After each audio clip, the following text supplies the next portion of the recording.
ми, рота розвідки, 93-ї бригади, зачистили та взяли під контроль село Гризьке та село Веселе 14 серпня 25 року.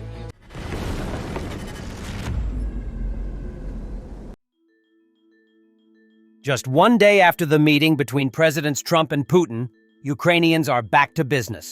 Their drones attacked another Russian military factory. On the night of August 16th, attack drones attacked the Nevinomysk Azot chemical plant in Russia's Stavropol Krai. According to local residents, they heard 9 to 10 explosions and noticed a fire in the area of the plant. In addition, the mayor of the city, Mikhail Minenkov, and the governor of the region confirmed the attack, noting that it was aimed at the industrial zone of the city. Good morning. The patrol went through the area. No casualties. Innocent from the destruction. Well done. The pilots did a great job. All drones were shot down. God bless our anti-aircraft gunners. God bless our military brothers. Yes, they shot down where it was over the field. The stubble is burning. Fires, they will put them all out. Let's keep working. Dear friends, please do not spread rumors. Trust official information. According to official reports, there were no casualties or significant damage, and the fire was caused by stubble burning at the site of the drone crash.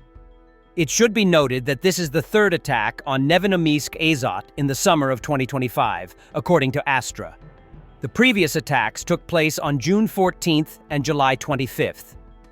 During the attack on June 14th, 13 drones damaged doors, windows, the premises of one of the workshops, the roof of the dining room, and the plant's anti-drone defense. Nevinomysk Azot, part of the Eurochem Group, is a strategically important enterprise that produces ammonia, nitrogen fertilizers, as well as nitric and acetic acids. The enterprise is located 400 kilometers from the government-controlled territory of Ukraine.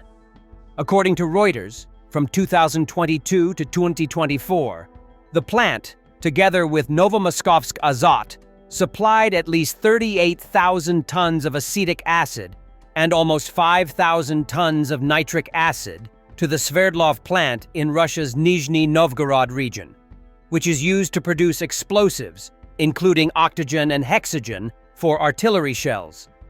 Nevinomysk Azot is the largest producer of nitrogen fertilizers and ammonia in Russia, part of the Eurochem Group. It also produces dual-use products. The total production capacity is over 1 million tons of ammonia and 1.4 million tons of ammonium nitrate per year. Urea production reaches 0.89 million tons per year. The plant is located 650 kilometers from the government-controlled territory of Ukraine. It actively works for the Russian defense industry. On the night of July 25th, drones had attacked the Nevinomysk Azot chemical plant, which was involved in the chain of explosives production in Russia. The units of the 93rd Mechanized Brigade, Kholodny Yar, recaptured the villages of Hruske and Vesele from the Russians after their breakthrough. The fighting took place near Dobropilya, where the Kholodny Yar Brigade conducted a sweep and took control of the settlements.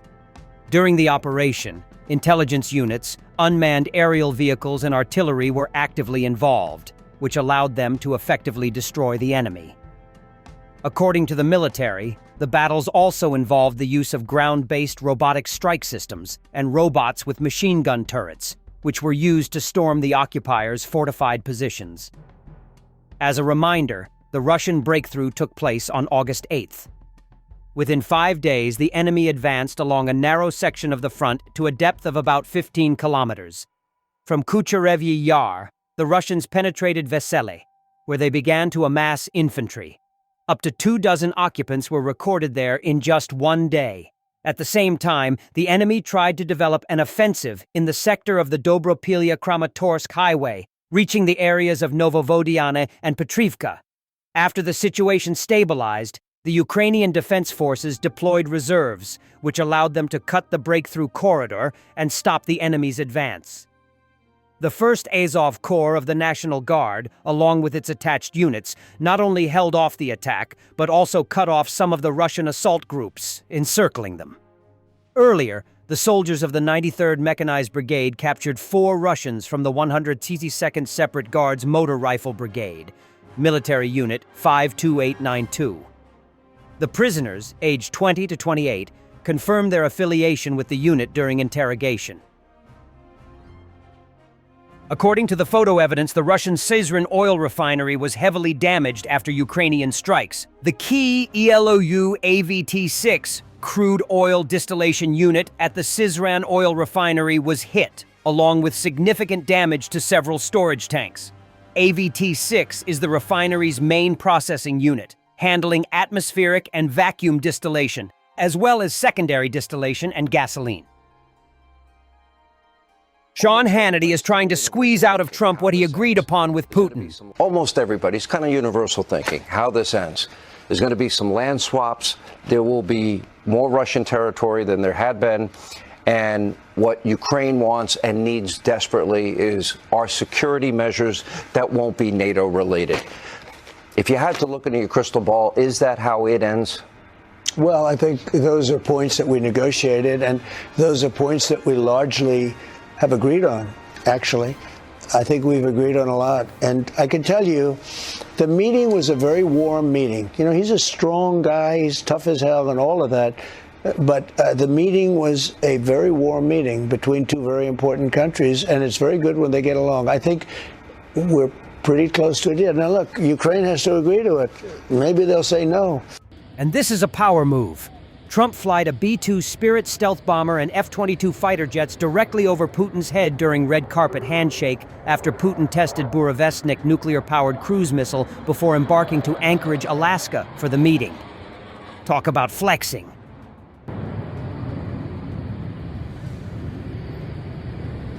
United States President Donald Trump and European allies have been discussing security guarantees for Ukraine that Putin has allegedly agreed to. An unnamed European official told CNN that European officials and the U.S. president had discussed the possibility of providing Ukraine with Article 5-style security guarantees as part of a potential peace deal in a conversation after Trump's talks with the Kremlin leader in Alaska. However, the source said, there was no talk of NATO's involvement in these potential guarantees. Specific details of the proposal are unknown. A source of European Pravda informed about the negotiations and confirmed that such a proposal under discussion had clarified that during the telephone conversations, it had been expressed in the formulation, non-NATO Article 5 security guarantees. This idea was proposed by the American side during the talks as one of the security guarantees for Ukraine, allegedly agreed upon in Alaska with Putin, the source added. Donald Trump also told the Europeans that Putin wanted a peace agreement immediately, not a ceasefire. It is also known that on Monday, Volodymyr Zelensky is flying to Washington for talks with Trump. In Alaska, U.S. President Donald Trump and Russian President Vladimir Putin also agreed to reach an air ceasefire over Ukraine in preparation for a new round of negotiations. Article 5 of the North Atlantic Treaty, NATO, is the key principle of collective defense on which the entire alliance is based. The article states that an attack on one or more NATO members is considered an attack on all. In this case, each member state undertakes to assist the state that has been aggressed, including the use of armed forces if necessary. However, Article 5 does not automatically oblige the use of military force.